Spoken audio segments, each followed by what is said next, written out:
Good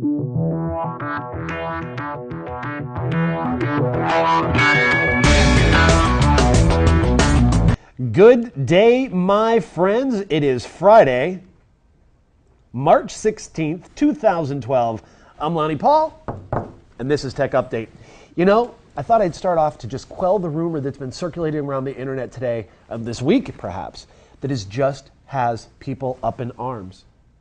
People thought that AOL announced that they were shutting down the AIM messaging service. Can you imagine? How would life continue without AIM? Now, I'm the first to admit there was a day and time, say perhaps 2000 to 2003, where life pretty much revolved around AIM. I think that we all have a few stories that we could tell, some memories fond, some memories not, that AIM really allowed us to communicate with people that we wouldn't have otherwise spoke to.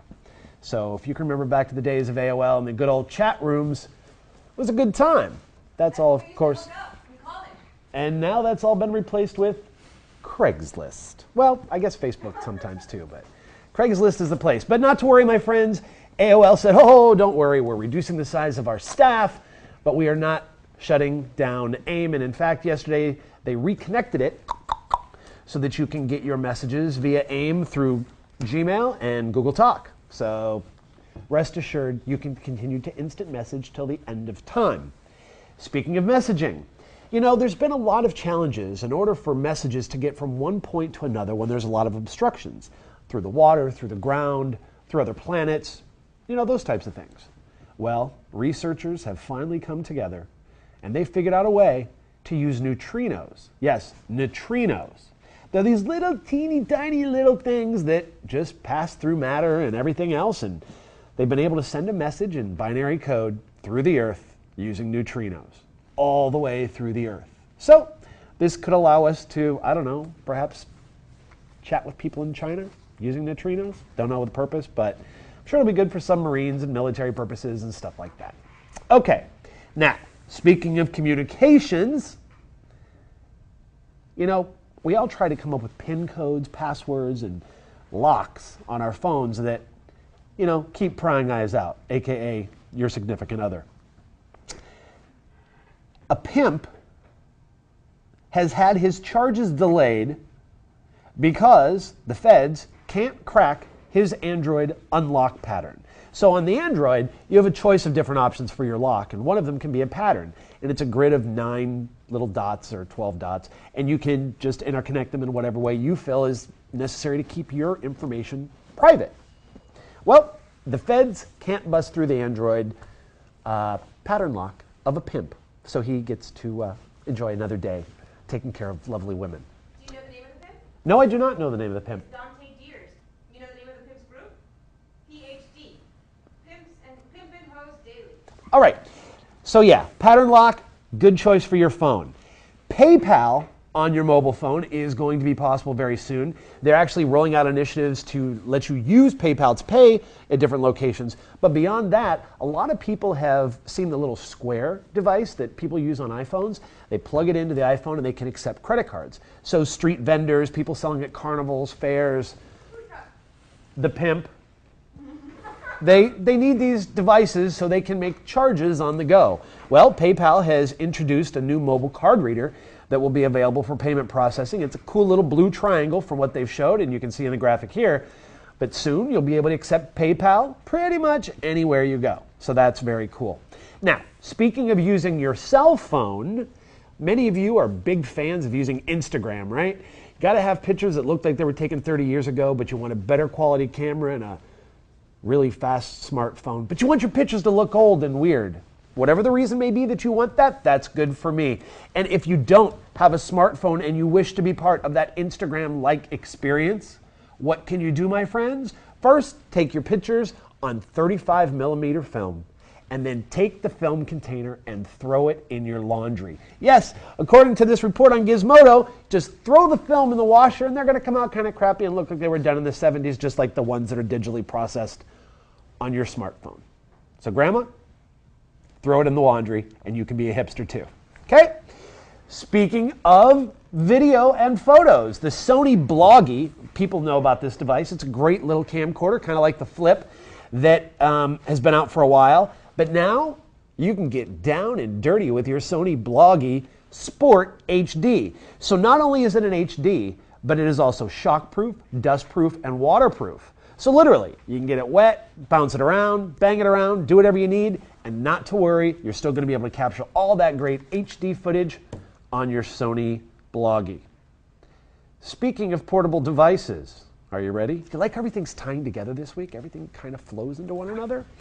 There's a lot of conflict in the last week because at South by Southwest, a marketing firm decided that they could generate a little bit of buzz, oh, and they have, by making mobile 4G hotspots. Yes, my friends, what they did was give a cell phone or a MiFi to a homeless guy, pay him $20 and have him walk around all day saying, "Hi, I'm a mobile 4G hotspot."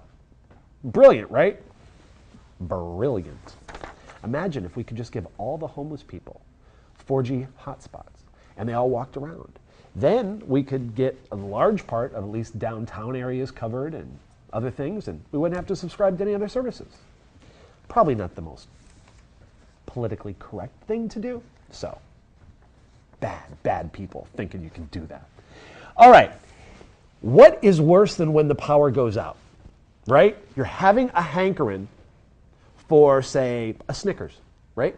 So you run out down the hallway, you go to the vending machine, and bing, bang, boom, there's no power. You can't get your candy bar. What would you do if this is an emergency situation, Yendi? I need a Snickers now, and there's no power to power the vending machine. Well, the Japanese, they are a bunch of smart cookies. They have decided that a vending machine should have a crank, a hand crank, that allows it to operate without power. Now, for those of you old enough to remember, the old cigarette machines years ago, actually, when you pulled that lever, they were completely manual operation, right? If the power wasn't on, well, you had to get the money in. And I think that it was the power that made the money counter actually release the button. But it was a manual process, So if you go to China, don't worry. If you're in the middle of a hurricane and you need an umbrella, you can get one out of a machine by turning a crank, no power necessary. But think about it. In third world countries and other places where there's not a lot of power, and I guess people carry change and buy things from vending machines, they can actually turn the crank and get stuff out of the machines for them as well too, right? Great thing. Okay, that was a little kooky. Here's something just a little bit more kooky. Google is so paranoid about people knowing and understanding what technology they use to build their servers, run their servers in their data centers, that they're taking out the ceiling lights, they're removing all of the cage lighting, and they're sending their guys in with miners' hats on, with lights on them to work on the servers. I'm not kidding. I'm not kidding.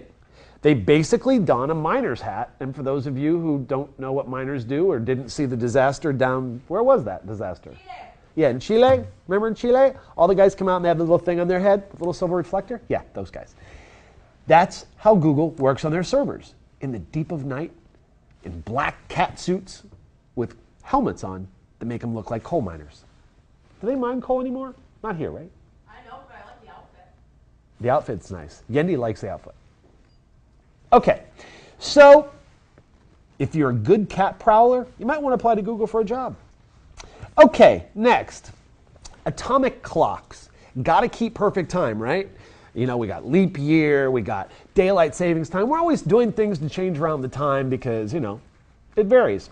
Well, the researchers at the University of New South Wales, not to be confused with Old South Wales, have developed a new type of atomic clock that measures an atom's neutron orbit. Yes, it measures its neutron orbit instead of the electron's flight path. They have a laser shifting around neutrons and measuring them, and we should all sleep better. Maybe someday I'll have a grandfather clock that instead of having something go, you'll just look in a little window. It'll be like magic, a little blue light or something. Like a digital projection of that whole Yeah, process. That'd be cool. it would be very cool, but not yet, friends. Not yet. For now, you're going to have to rely upon the old tick-tock, tick-tock. That's about all we got.